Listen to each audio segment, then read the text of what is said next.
So, obviously our heart breaks for both of them. But certainly Teddy now, this is, going on 4 surgeries for him. A really difficult time for him. So he was right there in the team meeting last night with an unbelievable attitude. He embodies everything we believe in. He embodies what's next. He'll be a great mentor for Roger, but unfortunate. So, any questions? Turner, is that the? Yeah, we have lots of guys we trust. We'll play with Turner. He started a lot of games last year before he got hurt. We have other options. Gunnar Gatula's running with the ones thumbs right now. So we have guys that we believe in. So we'll play them. When are those guys expected to have surgery? I don't know that. Yeah, doctors usually they wait for the inflammation to go down. So I don't know, maybe a couple weeks. I don't know. Was it a contact injury, or did he just fall? Yeah, it was like really the first or second play of the practice yesterday. He was contact, and then he engaged with another player kind of on the side, but really just kind of put his foot in the ground. Didn't get hit in the knee. Just kind of put his foot in the ground, and it just buckled. So it was on the grass fields, so wasn't in the turf. So just really unfortunate. I think all of us thought it was nothing. Thought maybe he rolled something, and unfortunately it was that. So you said it was the other knee. Other knee, one he had repaired. yeah.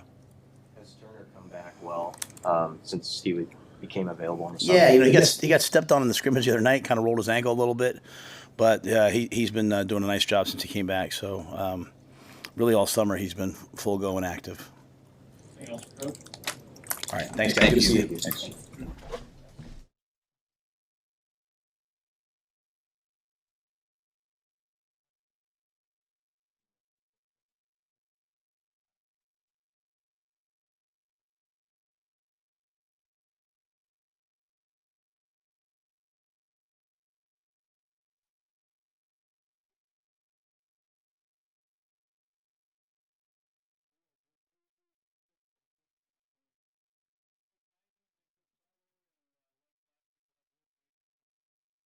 Have a couple TVs, couple up front guys. How y'all Good. doing? Missed you guys. Here. Questions? Hey, Terrence, Coach Will just laid out what happened with Cody Prohaska. I'm curious, generally speaking, how does Nebraska's support structure come alongside injured players, and how is it different maybe from your playing days? Everything's just in line. Everyone has a job in the building. Everyone has a responsibility. As far as the support staff, the coaching staff, everyone in the building, the first priority is the players, right? So anything involving the players comes before anything that we do as coaches in our personal lives. Anything, the players come first. So we're going to rally around Teddy. He's he's battled his way back from other injuries, and just another roadblock in his path. But knowing him, my relationship with him, he's going to fight back. He's going to fight back. He's not going to give up, and that's just the type of kids we have on the team. There's a few guys like, Fedoni tore his ACL twice and came back and fought back. So we have a lot of guys who's been through adversity, and, they're tough guys and they fight back from those things. And as coaches and the support staff, it's just our job to support them. Beyond your top veterans like Jamari, Nash, and Ty, what have you seen from the other guys so far in camp, kind of pushing the competition? Yeah, a lot of competition in the room. You got young guys like Ashton and Keona who are getting better each day. Young guys that played last year, Cam, Riley, they're taking the next step. James Williams, Kai Wallen, Dylan Parrott, who moved over to the D-line, is flashing right now. We just got a bunch of guys who are just playing well. And, it's going to be a tough decision to make at the end of the day. But, like I said, before, we want 8, 9, 10 guys that can go out there and play at starter levels. And right now, everybody's battling for those positions. Terrence, you've been talking about Keona since June. What is it about him? What's enabled him to come this far so fast? Athletic, physical, has the right mindset. And he's a humble kid. Comes from a great family. Doesn't ask for anything, just lines up and plays. You know what I mean? And, he's starting to develop his personality around the group. And starting to come into himself and be comfortable around the guys. And, like I always tell the young guys, man, the easiest way to go out there and play as a freshman is to know what you're doing and play hard. And that's what he's focusing on doing. And he's doing a great job with his nutrition. He's 270 pounds. And, he looks great. And, he's just a guy that, I have high expectations for him, myself and the rest of the staff.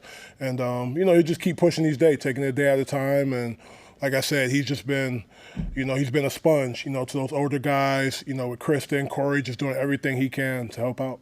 What's it been like watching Nash, just knowing how different his body composition is and how that could change his game movement? He's working at it, he's so used to being the big guy, being the 330-pound guy. So now that he's leaned out a little bit, he's, playing different spots on the D-line. So he's been lining up outside, lining up over the guard, doing different things. So for him, it's just, getting used to not just being a stationary guy. And, he works at it and he lines up at different positions in practice and he's challenging himself. So, for him, it's just, taking the coaching, playing hard, and at the end of the day, just, being open-minded and just being able to be versatile, and that's what he wanted to do. One more on Keona.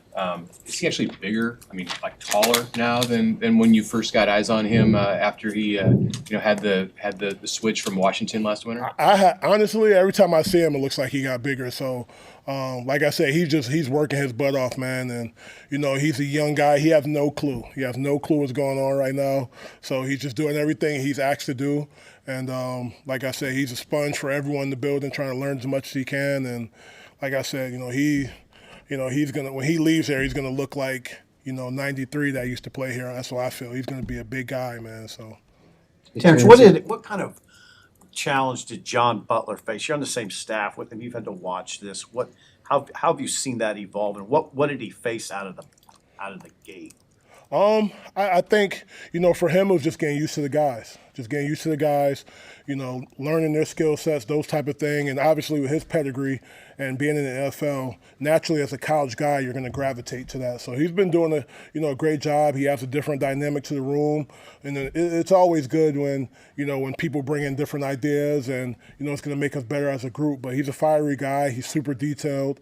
When we're in the D-staff meeting, he's talking about different things that he used to do in the NFL, and it's only going to make us better. And his personality fits the room, so I don't think we'll lose a step with that one. And with the knowledge that he has coming from the NFL, and having Pro Bowl players, all pro players, I'm pretty sure those older guys are going to take in everything that he's coaching. How hard is it to blend a guy in, though, this late in the process, and how has he fit in with you guys as a group? It's not hard. It's not hard because, like I said before, it's it's about the players first. And then, after that, we just do everything we can for him. And right now, we have a mission on defense. We want to be the best defense in the country. So, he's coming from a place where they were the number one defense in the NFL. So, he understands the expectation. He understands what it takes. And, he fits right in. He has the right mindset. Him and Coach Rule have a previous relationship. And, he know how things go around here. What are the keys this camp for James Williams to take his off-season work and build it into a bigger role? Well, I think the great thing for James is now he finally had a whole year, off-season training, being around the guys. He kind of got thrown in the fire last year, and, he had one skill set, and that was just to rush the passer. So now he's trying to be an every down guy. He's lining up at 3 technique, and, he's doing different things and different calls that we have, and he's embracing it, and he understands that, where he wants to go in life, he has to be an every down guy, and he's embraced it. And, he's 250 pounds now, and, he's still a skinny guy, but, he's definitely getting stronger, and he has the right mindset. He's a tough guy on and off the field, so he's going to get it done. I know you like the space Judy was in the spring. How's he taking that? He's been great. Now that he's comfortable, the past is behind him, and like I say, he has a son now. His life is kind of stable. Now he's starting to assert himself as a leader in the room. He's doing a great job in practice. He's pushing himself. He's learning how to be tough, learning how to fight through things.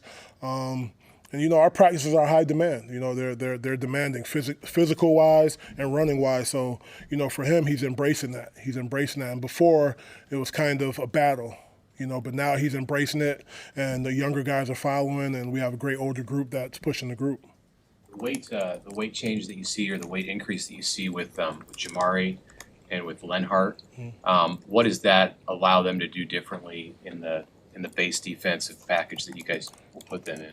Right, it just allows them to be stouter, stronger, more explosive, and it's not like we told them to go order 10 pizzas, right? They were in the weight room, right? They're doing exactly what Kristen told them to do. They're eating the right things, and they're stronger. And those are 2 guys, during the break, didn't go anywhere. They stayed here and worked out.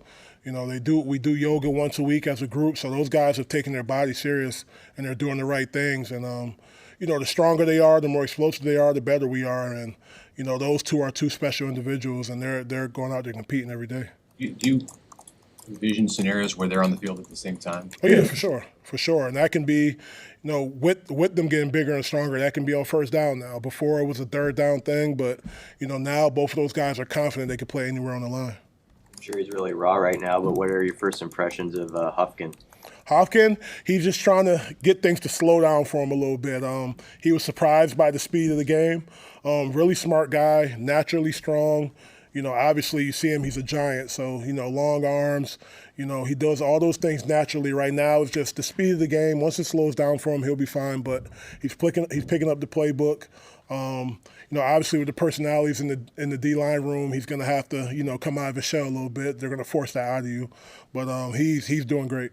How is he physically in terms of his conditioning and strength-wise? I mean, Oh no, he's fine condition-wise, strength-wise. He's a machine. He's a machine. Right now, it's like I said, the speed of the game, learning the playbook. But he comes in, you see him in here at 6 a.m. in the morning. He's stretching.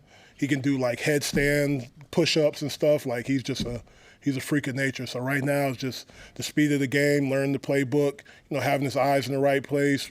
How to defeat blocks. The fundamentals that any other freshman, or newcomer would have. So, but he'll pick it up quick. How has the new expanded principal coaches rule helped with the D line for the first couple? Honestly, I don't. That's a coach rule thing. All that. For me, I just go out there and do what I have to do. You know what I mean? And having Ira helping out with the D line now, Coach McGarry's been around the D line, so obviously Coach McGarry is a guy who's been around this defense for a long time, and he talks about things that other D line coaches that he's been around, do technique wise, helping me as a young coach develop, and Ira, who's played in Coach Rule's defense, at Baylor. So those guys have another, point of interest that they could go to. So, it's only going to make the group better. It's only going to make the kids better. And like I said, for me, any rule change, as long as it benefits the kids, I'm with it. Anything else, Terrence? Are you working on catching punts? No. But, just people are bothering me about my long sleeves, in the summer, but I'm too cool to be hot, so. All good? Good?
Coach Butler, and we'll just go ahead and go through the questions. Coach, how quick has this all come for you, just sitting at a beach house in New Jersey to a month later here in Lincoln, Nebraska? As quick, it's life changes quickly. It's the truth. And you can do one of two things. You can say yes, or you can say no. You can choose to go with the opportunity that you have, or you can choose to stick with what you're doing. And to say that this was out of the blue would be probably an understatement from a standpoint of the timing, where my mindset was. But when the opportunity came, and it came quick, I've had relationships with some people in this building, and obviously was very impressed with the programs that Matt has built through the years. I was just speaking with the radio reporter, and I had a relationship with two of his better players when I was with the Bills, Tyler Matakevich and Deion Dawkins, and honestly, a lot of our conversations when we were there was the success they had, at Temple, and then Terrell Bernard played for Matt at Baylor. Like, I was always curious about how he ran that program, and everything that came from those guys was positive, and culture building and toughness and team and all the things that I believe in. So I think that was kind of maybe a little bit of a foundation of knowledge that I had going in. But when it happened, it really just came down to I had been kind of investigating the landscape for 5 months, and I've had a lot of time to decompress and kind of think about where I was, and it was really kind of came down to the perfect timing and the perfect place. Timing was right, an opportunity to come coach at Nebraska at a storied program with great players and great coaches and great fans. It just ended up being right, and sometimes things are too good to be true. Come aboard July 6th. What's been the biggest challenges for you in this less than a month? I don't know if there's been challenges as much as it's like I just said to myself when I got here, it was like, don't worry about like when I got here on the 7th, don't worry about training camp. Like, let's just spend as much of the time today learning Tony's defense, then learning these players, and then, figuring out this program and how, like the ins and outs of it. And each day, obviously, that you do something, and when you work as hard as we do, and if you're smart enough to handle change and be able to process things, each day gets better. So, if I sat around all day long, I was like, oh my God, what am I going to do here? All I do is focus on the work, and focus on the people, and focus on my experience. Thankfully, I'm, 30 years of doing this. This isn't my first rodeo. So, really just focusing and taking that day-to-day approach, and relying on my experience, and then relying on the staff and the people that are here to kind of give me a guide, and then me getting to work and doing what I do best. What were your early impressions of what you were walking into? Well, the early and initial impressions were, wow. You walk in I had been here a couple times as an assistant coach years back at the University of Texas back, I think, in like 97, and then at Penn State, I want to say in 2012. I might be off a year, but so I've been here before, and obviously I know about Nebraska, but I've never actually been here for more than an in and out. So you come in here, you see the brand new facility, you see the stadium. I was staying at the Embassy Suites, so like I was walking through campus every day. I still don't have a car. I've been here a month, and I do not have a car. And I'm like to myself, I don't even know if I'll need one. I'm going to need one to recruit, but like just focusing on like, I'm not worried about the car. I'm not worried about where I'm going to live. I'm not worried about, all that stuff. So it's like those are initial impressions. And then really it's not about the buildings and the history. It's about the people that are here mostly. So you get around the coaches, the defensive staff, mainly for me, the support staff that's been very helpful. And then I was kind of picking and choosing with the players because I really wanted to make my impression of the players and what I thought about them as players and people based on what I see out there on the field. So I'd watch them, I'd interact with them a little bit, but my relationship with them is now the biggest thing from training camp is now I'm with them day to day and seeing how they work and seeing how they invest, seeing how they get better, see how they interact with their teammates and their coaches. So that's really just the focus, what that's been. What have your impressions been then of the 3-3-5 defense that Coach White has implemented so far? What do you like about that? Yeah, so in the 30 years that I've coached in like a traditional 4-3. I've coached in a 3-4, in Houston and like basically the Patriots style defense. And then for the last 6 years, I coached in really a nickel 4-2-5. That's they're the three main ones. And then you get this one that's so unique. The thing that I love about it is just the versatility and the flexibility that that it provides you as a defensive coach to come up with solutions and answers. And then obviously as a DB coach, you got 5 DBs out there. So selfishly, you're developing, almost half of the defense is in your room, And obviously the more DBs you play, the more flexibility there is with coverage principles and, things you can do that way. So it's been great. I think one of the key things in life, especially as an older guy, I used to be one of the young coaches, now I'm one of the older ones, is like something new is something that inspires you, something that motivates you a little bit to learn and to really develop. And so when I came here, it was all about just, I'm going to learn this defense and keep my mouth shut and really try to figure out what's going on, how the pieces of the puzzle work. And then when time comes, based on things I've done in the past, I can interject with Tony in our conversations about how maybe I can help it. But right now, it's really about me learning it, teaching it, refining it, and that's really it. What stood out to you about some of those veterans you have in the room, Gifford, Buford, some of those guys? They remind me of coaching, pros from a mindset and a mentality approach, Everybody, a lot of the questions that I've gotten from recruits and obviously the players is like, hey, what is this player like? Or what is it like coaching an NFL player? And everybody just thinks, well, I coached Tre'Davious or I coached Jonathan Joseph in Houston or whoever, Jordan Poyer, Micah Hyde, Taron Johnson, you name the names. But like, it's not only their football ability, it's their football character and their personal character. And like playing football for a living is a hard job. It's rewarding financially, but it's hard. And it takes a lot of time, a lot of sacrifice, a lot of physical and mental toughness. And those guys, that's what I'm trying to interject with these guys is like, that's the approach you have to take. Like you can't be thinking about the game coming in 25 days. All these guys need to think about is like having a really good practice this morning and then getting recovered. And then when we have meetings, like it's not about what happened at the practice. It's about coaching in the meetings and getting better. And that's what a lot of those guys did, the best ones. They were pros from the head down. And I truly believe that as you develop players, they have to have that football character that they're willing to work, they're willing to sacrifice, they're willing to do the things that other players aren't. And then you add that with their talent, and that's when you get a legitimate pro football player that has the potential to be a Pro Bowler, an All-Pro, or play in the playoffs like I was fortunate, or my guys were fortunate enough to do for 7 to 10 years. So to be clear, were you surprised when you heard from Coach Rule? I don't even know is there a word bigger than surprised? Yeah, I mean, it just wasn't even on the if you guys know enough about the hiring cycle. Like, it's not. It's January and February usually. March comes, maybe there's something here or there. April, May, June. I mean, you're coaching and doing your job, or I was just a regular dude. So when that call came, it was almost like, and I needed to take some time to think about it before I could even really speak on it. But like I said, you got to act quickly, or a place like Nebraska and an experienced elite level coach like Matt, he has other people he could go to. So I guess I'm sharp enough to say that the opportunity was sitting right in front of my face. Don't let it pass me by.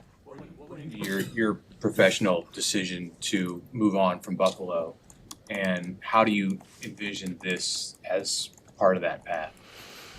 I'd rather not, talk about the Buffalo thing. That's kind of in my past, and I've moved on. I mean, I love, and still talk to those players, but that's in the past. The decision really that's important is my decision to come here, and my decision to come here and be a part of this thing, not be a placeholder for another opportunity. That's not in my. That's just not my DNA. That's not how I work. So. I'm really, really, really happy to be here. The people, my friends that are close with, they're like, how's it going? I'm like, dude, I'm having a blast running around out there, coaching these guys. I mean, half of these guys, the younger guys probably think I'm crazy, man. But I love football. I love competing. I love making players better. So whether I'm doing that in Nebraska or I'm doing that for the Buffalo Bills or the Houston Texans or wherever else it's been, I invest as much as I can into those players and those people while I'm there. And then when the next thing comes, you do the same thing. So. Walking in at a time when the college coaching structure looks more like the NFL coaching structure than it ever has. I mean, you have assistant DBs, coaches, Yeah. which I'm sure when the last time you were in college at Penn State, that was not a reality. Yeah, so it was 10 years ago. I coached in the NFL for 10 years, and then it's a drastic difference as far as support staff. And obviously at a very unique place like Nebraska, like not everybody has the benefit of truly having a 120-man roster. When I coached at Minnesota, I think we were at 100. Maybe, Penn State, you're probably close to that. So the volume, you need those assistants. But obviously what you got to get good at is you got to get good at, organizing your staff, so to speak. You almost have your own staff, and you making sure that they're supporting the message of Tony and supporting the message of the head coach, and obviously coaching it the way we want it coached. But that just allows you to have, 3 other quality coaches, whether it's Adam, Rashawn, or Tariq. They're all working with these guys, and I mean they're invested in them too. So we're helping those guys, develop as coaches. But while they're doing that, they're helping. A lot of them are really focused on the younger players. So it becomes like your development staff. Were you close to just sitting out a year? Were you I wasn't prepared? close. That's what I was doing. How did you feel? How did you feel about Felt it? great. Almost sometimes too good. You know what I mean? I've done it for 29 years in a row. When you're a coach, man, you work long hours and long days, and you're away from your family, and you miss a lot of stuff. It's the sacrifices you choose to make for the job you do.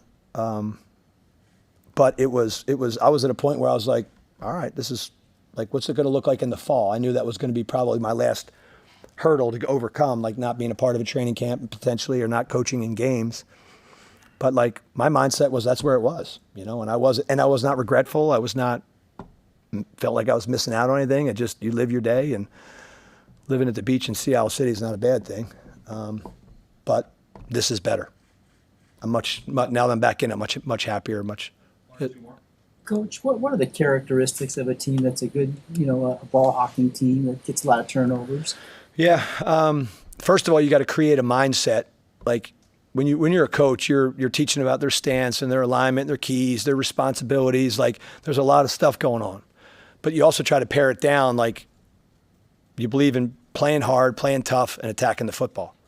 And so you're constantly reemphasizing that in everything that you do, so that it just becomes a habit and it becomes something that's second nature for the players. And it never ends. It's a constant, like, hey, you're watching a film of a guy and you're like, hey, your technique there could get better, but look at your finish. Did you punch at the ball? Did you scoop at the ball?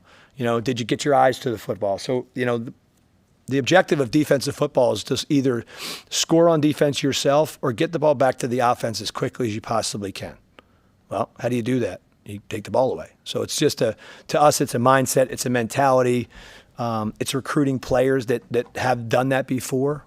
So, and it's something I believe that you could be a middle of the pack defense, and if you attack the football and you take it away, you can put yourself in position to win a lot of games. John, do you have any initial reactions to Tommy Hill? I think he was asked about you earlier, and apparently from Tommy, he said you commented on his size. He had recently put on some weight. As a player and as a person, he seems to be very similar to the ones that I've coached before. Not really to get into comparisons, but as a DB coach, you want guys with long arms and can run fast and can defend the passing game. Tackling and playing the ball is a big part of it too. But like when I looked at him and evaluated him, and as I have evaluated him on the field, I think he's got a bright future, but he still has to, invest and put time in and keep working and understand that just because he's a older player at Nebraska, there's still a huge growth opportunity there for him. And the minute that he gets complacent, the minute he thinks like, well, I'm one of the better players at Nebraska, I got a draft stock or whatever, like his focus has got to be on his development and his opportunities to make Nebraska's defense better. And then every other opportunity will come his way down the line. Can you speak also to if you've gotten to know him well yet, to Isaac Gifford, and he's a kid from Lincoln who had a brother play at this program, and have you seen from him on the field, off the field, how motivated he is this year? Yeah, I mean, when you look from afar at a program like Nebraska and the DNA that this place and their players have had, you walk in the door and Giff is basically fits that mold. That's the expectation when you're walking in the door, and then you get it and you're like, this dude is this dude's a Cornhusker. And his commitment not only to himself and his process, but how he's he's very vocal. He's a great leader. He's great at not only holding himself accountable, but not afraid to hold some of the younger guys accountable. So I think it's a good thing to have when you walk into the room and you know right away who the leaders are, who you can push to make himself better, but then grab them to the side and go, hey, you can help develop some of these other guys, and not only just show them leaders by example are good, but leaders that can have the DNA inside of them to really truly bring people with them. That's when you get to where you get to, and I think GIF fits that mold. Thank you. Thank you, guys. Appreciate you. Thank you.